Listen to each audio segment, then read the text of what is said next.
ano. E entre as mudanças, a redução de mais de 40% nos processos trabalhistas da Bahia. Ramon Ferraz, essa é uma boa notícia ou não necessariamente, hein? Olá mais uma vez, Ricardo. Pois é, um ano da vigência da reforma trabalhista que tem alguns pontos polêmicos ainda, né? Como a demissão em acordo mútuo, né? Também essa questão dos honorários advocatícios que são pagos pelo trabalhador caso ele perde a ação, né? Então, sobre isso a gente vai conversar já com o juiz do trabalho, Rodolfo Pamplona, que está aqui com a gente. Inclusive, né, aqui no TRT, no Tribunal Regional do Trabalho e do Comércio, houve redução do número de ações trabalhistas. Será que isso é um lado positivo? Será que isso é um lado negativo? Já a gente conversa sobre isso com o juiz, mas convidar aqui o doutor Pamplona para assistir com a gente uma reportagem que a gente conversou com trabalhadores, também um advogado e com o pessoal representante do comércio sobre essa situação. Vamos assistir.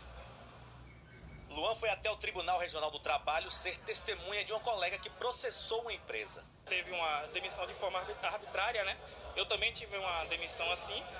A minha audiência já teve, eu já ganhei a causa e agora eu estou aqui para ajudar ela. Mas a atitude como a de Luan tem sido cada vez menos comum desde a reforma trabalhista, que completou um ano no último domingo.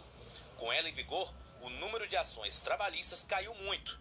No país, a redução foi de quase 40% se comparar o período de janeiro a outubro de 2017 e 2018. Aqui na Bahia, o número de processos recebidos pelo TRT, referentes a aviso prévio, atraso no pagamento das verbas rescisórias e multa de 40% do FGTS, caiu praticamente a metade. Especialistas dizem que isso aconteceu porque, na prática, o processo ficou mais caro para o empregado, o que deixa o trabalhador com receio de entrar na justiça contra o patrão.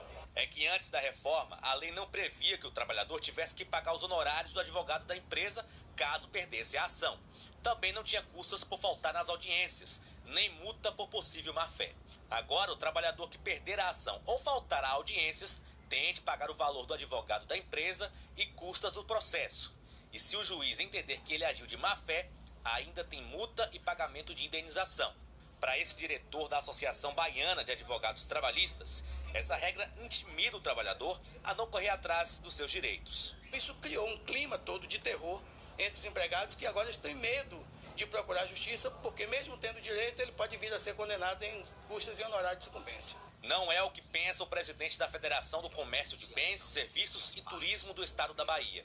Para ele, depois da reforma, o trabalhador está usando mais do bom senso e sendo menos aventureiro na hora de colocar a empresa na justiça. Eu acho que é questão de bom senso. Quando o trabalhador vê a possibilidade de que o seu patrão, o seu empregador não pagou devidamente o que devia, ele tem que reclamar, porque é um direito do trabalhador fazer a reclamação. O que nós entendemos, e esses 40% representam a queda, foi porque na hora que o trabalhador sente que não tem razão, ele evita de dar esse tipo de reclamação trabalhista.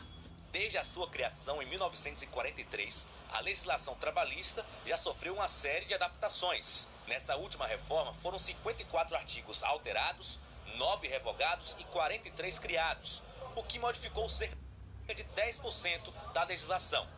Depois de um ano, ela continua provocando polêmica. Eu sou a favor, porque assim, se não tivesse a reforma trabalhista, acho que não tem como o Brasil se sustentar. Tira alguns direitos que o trabalhador tem, exercer as suas funções, enfim, as questões de você receber aquilo que você, ou seja, construiu ao longo de um período, e muitas vezes essa reforma acaba embargando algumas coisas. Agora a gente conversa aqui com o juiz do trabalho, Rodolfo Pamplona, sobre o dia a dia da justiça dentro desse contexto da reforma trabalhista, e sobre essas polêmicas. Como é que essa redução do número de ações trabalhistas, doutor, impactuou, né, no dia a dia da justiça?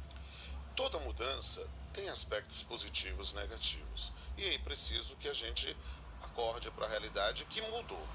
Claro que uma diminuição do número de processos faz com que os juízes e os servidores tenham maior tempo para poder dedicar a cada uma das questões colocadas no juízo. Seria esse o ponto positivo, mais tempo para analisar um processo, né? E qual seria o negativo, então? Do ponto de vista negativo, é a pergunta que não quer calar. quando um médico de uma UTI diz eu estou com menos pacientes, parece que é bom, né? Mas as pessoas estão deixando de ir. Por quê? Estão tendo mais paz nas relações de trabalho ou estão com receio, com medo de prejuízo? Essa é a pergunta que não quer calar. Quando se reduz a possibilidade do acesso à justiça, que é, sem sombra de dúvida, um serviço público que tem que estar disponível para o cidadão sempre, isso é algo que vai gerar um impacto de diminuição. Mas isso é bom? Isso que a gente tem que enfrentar. Ricardo Ismael do estúdio tem uma pergunta para o senhor, doutor. Pode dizer, Ricardo? Isso, Ramon Ferraz. A minha pergunta é a seguinte: um dos principais pontos da reforma é exatamente a chamada prevalência do negociado sobre o legislado. Ou seja, abre a possibilidade de uma negociação direta entre trabalhador e patrão. Ele vê isso como algo positivo, Ramon? Ricardo está falando sobre a prevalência do negociado sobre o legislado, né? O senhor vê isso como um ponto positivo? Até a demissão de acordo mútuo, né, é um dos destaques na reforma trabalhista.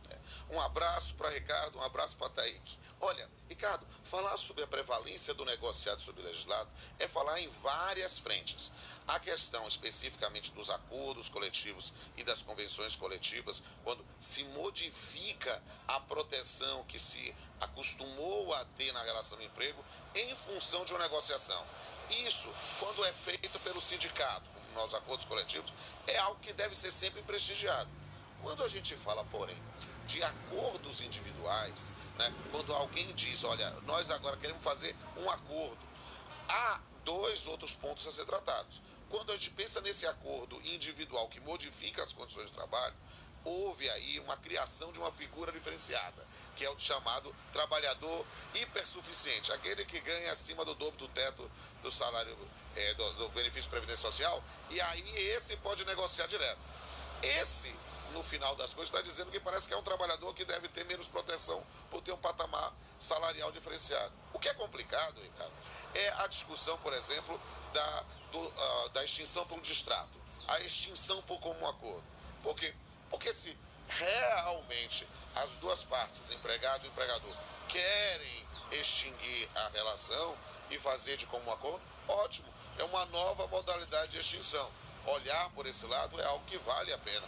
Agora, quando o indivíduo diz, olha, eu quero te chamar por um acordo para eu te despedir e você receber metade, mas o empregado diz, eu não quero ser despedido, eu não quero perder meu posto de trabalho. Aí ele vai para a justiça, como é que acontece, como é que a justiça trabalha no meio de campo disso aí? E isso é complicadíssimo, porque há pouco tempo, antes da reforma, para um empregado com mais de um ano de tempo de serviço pedir demissão ou receber rescisão contratual, tinha que ter homologação do sindicato. Agora não, vai ser a palavra de um contra o outro. E esse tipo de conversa não é feito com documento na frente de todo mundo. E isso muitas vezes pode gerar, sim, uma situação de chantagem, uma situação de ameaça ao trabalhador.